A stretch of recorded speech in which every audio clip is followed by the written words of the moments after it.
When you're on your way to Rhodes and heading for the major gravel passes in this mountainous part of the Eastern Cape, this is the first little pass that gets you off the R58 main route and into the remoter part of the southern Drakensberg. From here you won't see tar again for a long time. At 5,7 kilometers, the pass is of moderate length and it has an equally moderate altitude variance of 156 meters. The steepest parts are at 1 in 9 and should present no problems for any type of vehicle in fair weather. However, with a summit altitude of 2,088 meters above sea level, this pass is regularly smothered under a thick blanket of snow in winter. It's best avoided under those circumstances. On the day of filming, after heavy rain, the road was slippery, requiring four-wheel drive. We filmed this pass from east to west. From the start, adjacent to the farm Glenative, the road starts climbing gently into the southwest at an easy gradient of 1 in 25 via an easy but gentle right-hand curve until the heading is due west.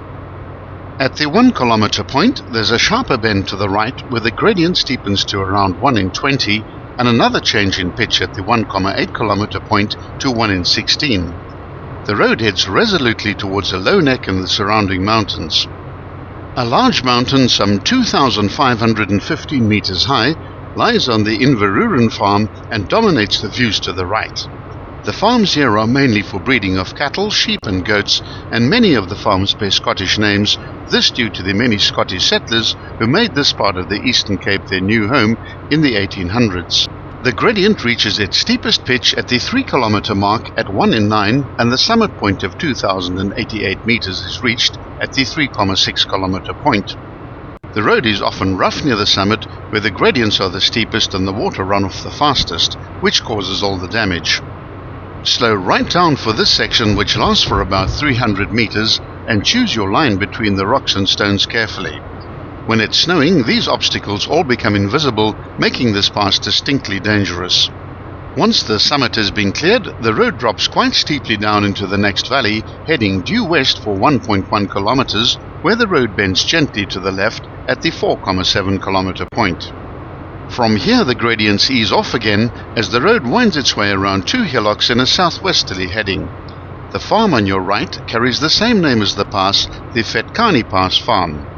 No one could be blamed for thinking this pass was named after an Italian immigrant, but the Fetcani were in fact a ferocious Zulu tribe who once passed through here. This tribe, who were descendants of the Masutu and Mangwana tribes, became one of the most feared ethnic groups in the central part of South Africa during the 1800s. They had fled from the marauding army of Chaka, who had stolen their cattle. With revenge in their hearts, they set out to become very aggressive and warlike, focusing only on winning their skirmishes with other tribes and acquiring livestock. They took no wives and consisted only of young fighting men. The word Fetcani translates into desolators, which is an accurate description of what they left behind after a raid. Other tribes feared them greatly, and the Fetcani's fearsome reputation spread far and wide.